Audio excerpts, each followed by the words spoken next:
ბაშარ ალ-ასადის რეჟიმის დამხობის შემდეგ 2024 წლის 11 დეკემბერს სააგენტო ნიუ არაბმა გამოაქვეყნა ინფორმაცია სირია-ისრაელის კომუნიკაციის ფარული არხის შესახებ.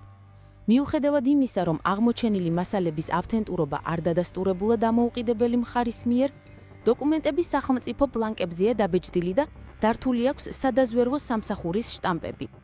ფოტოგრაფებმა სავარაუდო დოკუმენტები ფართოდ გაავრცელეს ონლაინ რეჟიმში, სირიასა და პან-არაბულ საინფორმაციო საშუალებებში.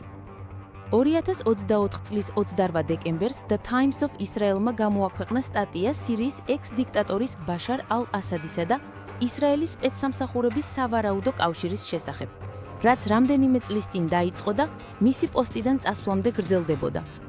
ღია წყაროებში გამოქვეყნებული მასალები როგორც იუწყებიან, ისრაელის მხარემ მოახერხა კრემლში ისრაელის მაშინდელ დაზვერვის შეფთან, იოში კოენთან ბაშარ ალ-ასადის შეხვედრის ორგანიზება, სირიის მაშინდელი რეჟიმის თეირანისა და ჰეზბოლასგან ჩამოშორების მიზნით. გაზეთი იდიოტ აჰრონოთი კი იუწყებოდა, რომ 2019 წელს კრემლში ვლადიმერ პუტინის მხარდაჭერით ორგანიზებული შეხვედრისგან ასადმა ბოლო წუთზე შეიკავა თავი გაუგებარი მიზეზების გამო. ისრაელის თავდაცვის ძალების დაზვერვის განყოფილებები სირიელ მაღალი რანგის ოფიციალურ პირებს და ასადის უახლოეს გარემოცვას, მათ შორის თავდაცვის მინისტრს ალი მაჰმუდ აბასს, კავშირს მუსას სახელით ცნობილი პირი ანხორციელებდა აპლიკაცია WhatsApp-ის მეშვეობით. ისრაელის მხარე სირიელებს აფრთხილებდა, რომ თავი შეეკავებინათ ჰეზბოლასთვის ირანის იარაღის მიწოდებისგან და ასევე ატყობინებდნენ ამ იარაღის საწყობების მოსალოდნელი დაბომბვების შესახებ. გაზეთი ასევე წერდა, რომ ასადისა და ისრაელის კონტაქტი რუსეთის მედიატორობით ხორციელდებოდა.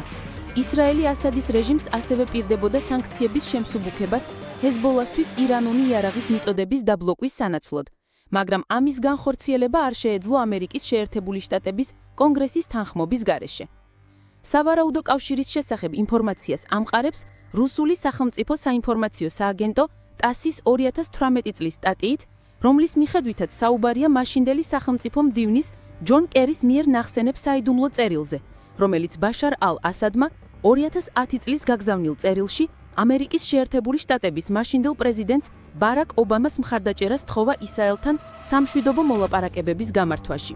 თურქული გამოცემა ჰურიეთის კოლუმნისტი გამოთქვამდა თავის მოსაზრებას იმის შესახებ, რომ ასადმა ისრაელს იარაღის საწყობების, რაკეტების გამშვები დანადგარებისა და თვითმფრინავების ანგარების შესახებ გადასცა ინფორმაციები პრეზიდენტის თვითმფრინავის მიერ სირიის საზღვრების უსაფრთხოდ დატოვების სანაცვლოდ. გამომდინარე იქიდან, რომ ისრაელმა აღნიშნული ობიექტები ასადის წასვლის შემდეგ უზუსტესად დაბომბვა, საიდუმლო კავშირის შესახებ გამოთქმული ვარაუდები შესაძლოა არც თუ უსაფუძვლო იყოს. დაამატა მან.